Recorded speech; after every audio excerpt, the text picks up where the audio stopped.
ಓಂ ಶಾಂತಿ. ಇವತ್ತೆಲ್ಲರೂ ನಾವೊಂದು ಕಥೆಯನ್ನು ಕೇಳೋಣ. ಒಂದೂರಲ್ಲಿ ಒಂದು ದೊಡ್ಡ ರಾಜ್ಯ. ಆ ರಾಜ್ಯದಲ್ಲಿ ಒಬ್ಬ ರಾಜ, ತುಂಬ ಒಳ್ಳೆ ರಾಜ್ಯ. ಅವನು ಎಲ್ಲ ಪ್ರಜೆಗಳನ್ನು ತುಂಬ ಪ್ರೀತಿಯಿಂದ ನೋಡ್ಕೋತಾ ಇದ್ದ. ಆಗ ಆ ಊರಿನ ಆ ರಾಜ್ಯದ ಎಲ್ಲ ಪ್ರಜೆಗಳೇನು ಮಾಡ್ತಾ ಇದ್ರು, ಅವ್ರ ಹತ್ರ ಕೆಲವು ಬಾರಿ ದವಸ ಧಾನ್ಯ ಇರ್ಬೋದು ಅಥವಾ ಚಿನ್ನ ಬೆಳ್ಳಿ ಇರ್ಬೋದು, ಅದನ್ನೆಲ್ಲ ಕೊಡ್ತಾ ಹೋದರು.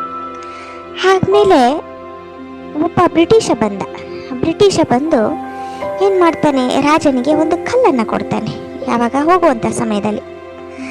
ಆಮೇಲೆ ರಾಜ ಏನು ಮಾಡ್ತಾನೆ, ಆ ಕಲ್ಲನ್ನು ಮಂತ್ರಿಗಳಿಗೆ ಕೊಟ್ಟು, ಇದು ಒಂದು ಮೂರ್ತಿಯನ್ನು ಮಾಡಿಸ್ಬೇಕು, ಇದು ಮೂರ್ತಿಯನ್ನು ಮಾಡಿದವ್ರಿಗೆ ನಾನು ಬಹಳ ಬಹುಮಾನಗಳನ್ನು ಕೊಡ್ತೀನಿ ಮತ್ತು 1000 ಚಿನ್ನದ ನಾಣ್ಯಗಳನ್ನು ಕೊಡ್ತೀನಿ ಅಂತ. ಇದು 10 ದಿನದಲ್ಲಿ ಕೆಲಸ ಮುಗಿಬೇಕು. ಸರಿ ಆಯಿತು, ತಗೊಂಡೋಗ್ತಾನೆ. ಒಬ್ಬ ಶಿಲ್ಪಿಗೆ ಕೊಡ್ತಾನೆ. ಆ ಶಿಲ್ಪಿ ಅದನ್ನು ಕಲ್ಲನ್ನು ಹೊಡೆದು ಅವನು ಎಷ್ಟು ಕಷ್ಟಪಡ್ತಾ ಇದ್ರು ಆ ಕಲ್ಲು ಹೊಡಿತಾನೆ ಇರಲಿಲ್ಲ. ಅವನು ಹೊಡೆದ ಅಷ್ಟು ಸಾರಿ ಹೊಡೆದ್ರೂ ಅದು ಹೊಡ್ಕೊಳ್ಳಿಲ್ಲ. ಲಾಸ್ಟಲ್ಲಿ ಅಯ್ಯೋ ನನ್ನ ಕೈಲಾಗಲ್ಲಪ್ಪ ಅಂತ ಹೇಳಿ ಅದನ್ನು ಮಂತ್ರಿಗೆ ವಾಪಸ್ ಅವನಿಗೆ ಕೊಟ್ಬಿಡ್ತಾನೆ. ಆಮೇಲೆ ಏನು ಮಾಡ್ತಾನೆ, ಆ ಮಂತ್ರಿ ಇನ್ನೊಬ್ಬ ಶಿಲ್ಪಿಗೆ ತಗೊಂಡೋಗಿ ಕೊಡ್ತಾನೆ. ಆಗ ಆ ಶಿಲ್ಪಿ ಒಂದು ಏಟು ಹಾಕಿದ ತಕ್ಷಣವೇ ಆ ಕಲ್ಲು ಹೊಡೆದು ಒಂದು ಸುಂದರವಾದಂಥ ಮೂರ್ತಿ ಆಗುತ್ತೆ. ಅದಾದ ನಂತರ ಅವನಿಗೆ ರಾಜ ಕರೆದು ಕೆಲವು ಬಹುಮಾನಗಳು ಮತ್ತು ಅವನಿಗೆ 1000 ಚಿನ್ನದ ನಾಣ್ಯಗಳನ್ನು ಕೊಡ್ತಾನೆ. ಹಾಗೆಯೇ ನೋಡಿ, ಅವನು ಇನ್ನೊಂದು ಬಾರಿ ಕಷ್ಟಪಟ್ಟಿದ್ದರೆ ಆ ಒಂದು ಚಿನ್ನದ ನಾಣ್ಯ ಇರ್ಬೋದು, ಬಹುಮಾನ ಇರ್ಬೋದು, ಅವನಿಗೆ ಸಿಗ್ತಾ ಇತ್ತು. ಹಾಗೆಯೇ ನಾವು ನಮ್ಮ ಜೀವನದಲ್ಲಿ ಬಹಳ ಕಷ್ಟಪಡ್ತೀವಿ, ಆದರೆ ಇನ್ನೇನು ಸಫಲತೆ ಸಿಗಬೇಕು ಅನ್ನೋಷ್ಟರೊಳಗಡೆ ನಾವೇನು ಮಾಡ್ತೇವೆ, ಅಯ್ಯೋ ಯಾರು ಮಾಡ್ತಾರೆ ಹೋಗಪ್ಪ ಅಂತೀವಿ.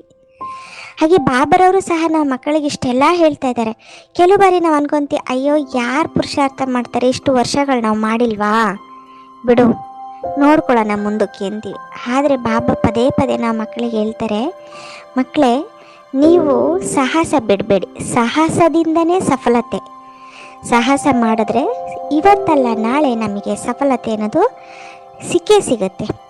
ಅದಕ್ಕೋಸ್ಕರ ನಾವು ಯಾವುದೇ ಕಾರಣಕ್ಕೂ ಅಂದ್ಕೊಂಡಿರೋದನ್ನು ಮಾಡೋದನ್ನು ಬಿಡಬಾರ್ದು. ಅದು ಸೇವೆ ಇರ್ಬೋದು, ತನುವಿನಿಂದ ಇರ್ಬೋದು, ಮನಸ್ಸಿನಿಂದ ಇರ್ಬೋದು, ಧನದಿಂದ ಇರ್ಬೋದು, ಮಾಡ್ತಾ ಹೋಗಬೇಕು. ಇವತ್ತಲ್ಲ ನಾಳೆ ಅದು ಹರಾಬರ ಫಲ ಸಿಕ್ಕೇ ಸಿಗುತ್ತೆ. ಅದಕ್ಕೋಸ್ಕರ ನಾವು ಕಲಿಯುವಂಥದ್ದಿಷ್ಟೇ, ಬಾಬಾ ಏನು ಹೇಳ್ತಾರೆ ಅದನ್ನು ಪದೇ ಮನನ ಮಾಡ್ತಾ ಹೋಗಬೇಕು. ಇವತ್ತಿನ ಕತೆ ಇಷ್ಟ ಆದಲ್ಲಿ ಲೈಕ್ ಮಾಡಿ ಮತ್ತು ಶೇರ್ ಮಾಡೋದನ್ನು ಮರಿಬೇಡಿ. ಓಂ ಶಾಂತಿ.